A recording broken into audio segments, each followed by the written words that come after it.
Arctic air is moving south, multiple storm systems are lining up across the country, and winter is making a significant comeback after weeks of unusually mild temperatures. I've been analyzing the latest model runs from the European GFS and Canadian models. All three are showing remarkable agreement on what's developing.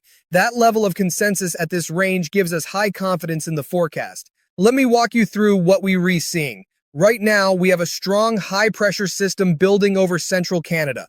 This system is tapping into the Arctic air mass that's been sitting over northern Canada for the past week.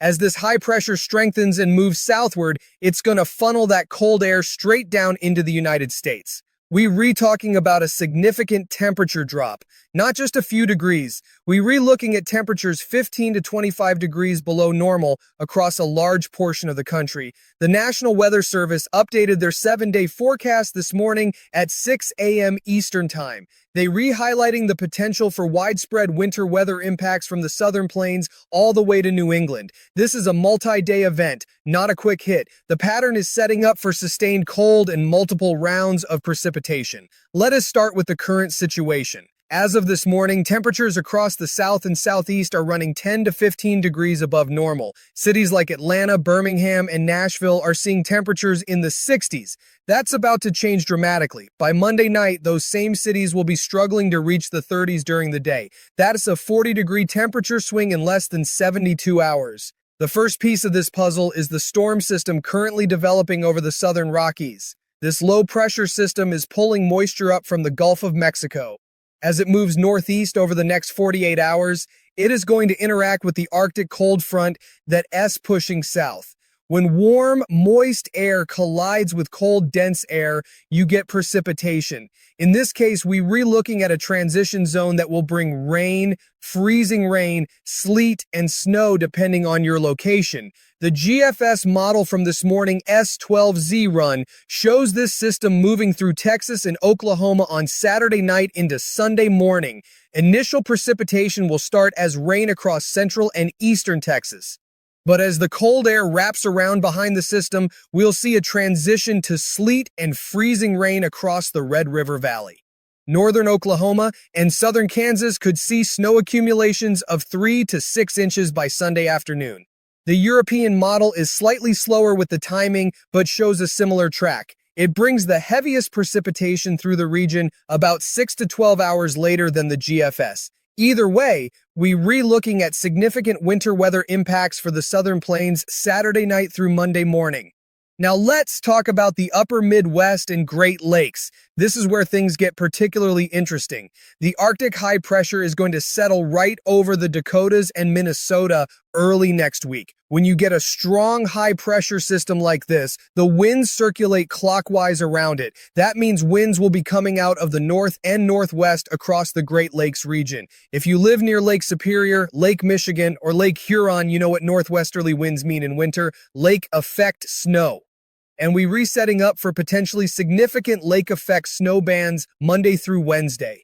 The National Weather Service office in Marquette, Michigan is already mentioning the potential for heavy snow in the typical lake effect zones. We could see snow accumulations of 12 to 24 inches in the most persistent bands downwind of Lake Superior. Areas east of Lake Michigan and Lake Huron could see 8 to 16 inches. The Canadian model is most aggressive with the lake effect potential. It is showing some bands producing snowfall rates of 1 to 2 inches per hour at their peak. That is the kind of snowfall that can create whiteout conditions and make travel extremely dangerous. Moving east to the mid-Atlantic and northeast, this is where we need to watch carefully for a potential coastal storm development. Here's what we're tracking. That initial storm system from the southern plains is going to continue moving northeast. By Tuesday, it should be somewhere near the Tennessee Valley or Ohio Valley. As it moves off the coast, there is potential for it to intensify.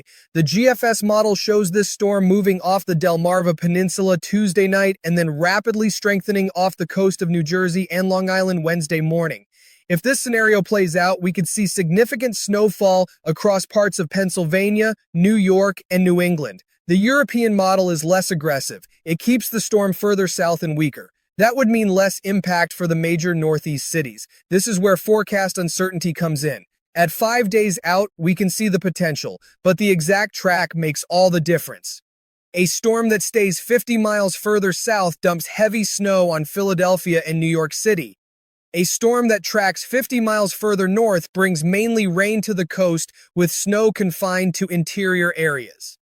We will need to watch the model trends over the weekend. What we can say with confidence is this: cold air will be in place across the entire Northeast by Tuesday. Surface temperatures will be in the 20s and low 30s. If moisture arrives, it will fall as snow for most areas. The question is, how much moisture and exactly where it sets up? Let me give you some historical context. Many of you remember the blizzard of 1996, January 1996. That storm buried parts of the mid-Atlantic and Northeast under 2 to 3 feet of snow.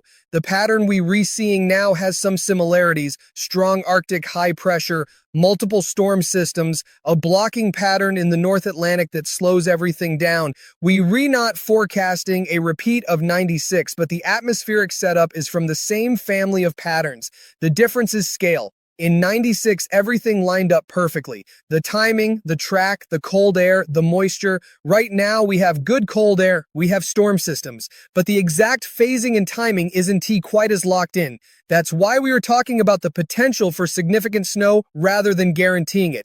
Now let's break this down by region with specific impacts and timing. For the Southern Plains, Texas, Oklahoma, Kansas, Saturday night through Monday, this is your critical window. Precipitation begins Saturday evening as rain in Texas, transitions to freezing rain and sleet across North Texas and Southern Oklahoma by midnight Saturday. Snow develops across northern Oklahoma and Kansas Sunday morning. Heaviest accumulations across the Kansas-Oklahoma border, 3 to 6 inches likely, some locally higher amounts possible. Maine travel impacts Sunday and Monday. Interstate 35, Interstate 40, Interstate 70, all potentially hazardous. If you have travel plans through this region Sunday or Monday, consider leaving Friday or postponing until Tuesday. For the Midwest, Missouri, Iowa, Illinois, Wisconsin, Minnesota, 2 waves of winter weather. First round Sunday night into Monday. Light to moderate snow, generally 2 to 4 inches. Not a major event, but enough to create slippery conditions. Second round Tuesday through Thursday. Lake effect snow for areas near the Great Lakes. Heaviest in typical snowbelt areas. Away from the lakes, just cold. Very cold. Temperatures Monday through Wednesday will struggle to reach the teens. Overnight lows dropping to 0 or below 0 across Minnesota and northern Wisconsin.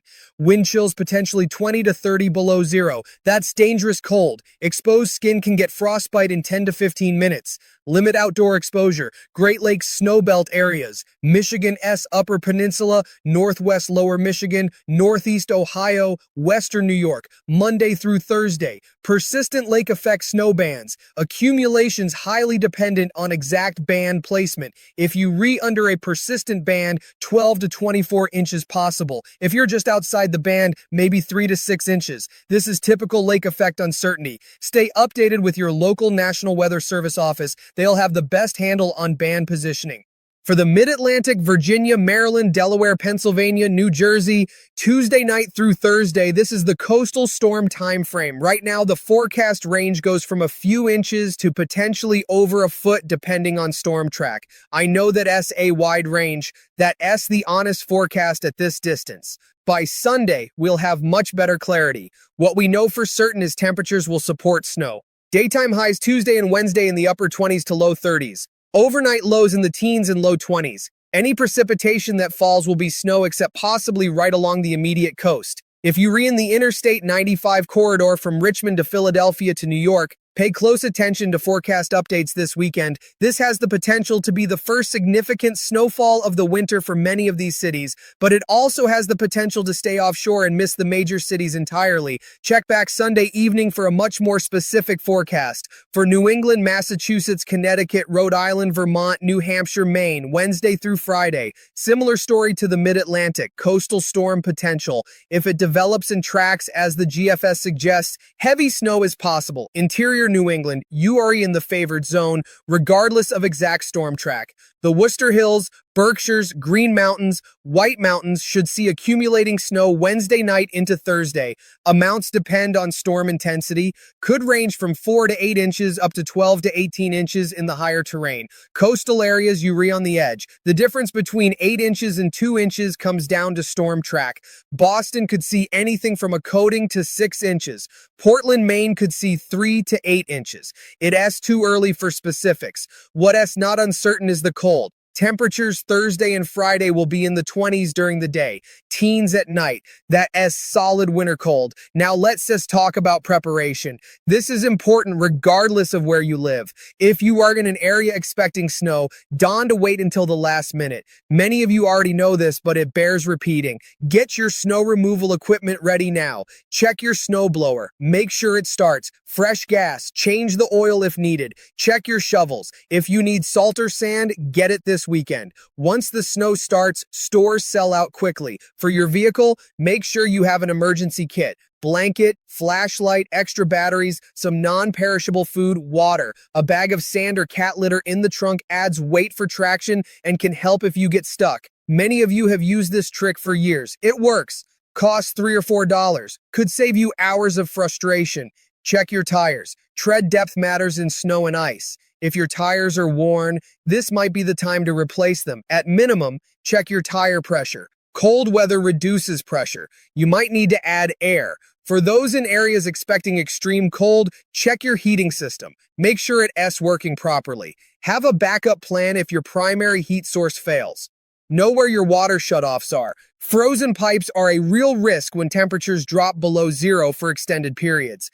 Let faucets drip slightly during the coldest nights. Moving water is less likely to freeze. Stock up on essentials, not panic buying. Just make sure you have enough food, medications, and supplies for 3 to 5 days. If the weather gets bad, you don't want to be forced to go out. This is especially important if you're caring for elderly family members or have young children. For farmers and ranchers, protect your livestock. Make sure animals have shelter from the wind. Check water sources. Heated water buckets or tank heaters prevent freezing. Increase feed rations. Animals need more calories to maintain body temperature in extreme cold. One more thing about safety. If you lose power during extreme cold, do not use generators, grills, or camping stoves indoors. Carbon monoxide poisoning is a serious risk. Every winter, people die from this. Generators must be outside at least 20 feet from your home. The pattern I am describing will be in place through at least next Friday, possibly into the following week. After this initial push of Arctic air and the storm systems move through, there's another surge of cold air waiting behind it. The long-range models are showing a persistent trough over the eastern two-thirds of the country. That means below normal temperatures are likely to continue through at least the third week of January. This is a pattern change, not just a cold snap. We've been running warmer than normal for most of December and early January. That's coming to an end. Winter is asserting itself. For those of you who have been through many winters, you've seen this before. The pattern flips, and it can stay flipped for weeks. The extended outlook from NOAA's Climate Prediction Center supports this. Their 8 to 14-day temperature outlook shows below normal temperatures favored across the entire eastern half of the country. Their precipitation outlook shows above normal precipitation across much of the same area. Cold and snowy. That is the pattern. I'll have another update tomorrow evening. By then, we should have the latest model runs and I can give you more specifics on timing and snowfall amounts, especially for that potential mid-Atlantic and northeast coastal storm. Subscribe if you haven't already so you don't miss that update. This is a significant weather pattern. Take it seriously, but don't panic. Winter means cold. Winter means snow. This is what January is supposed to look like across much of the United States. The difference this year is we've had such a mild start that this feels more dramatic than it really is. Stay safe. Check on your neighbors, especially elderly folks who might need help preparing, and keep checking back for updates as this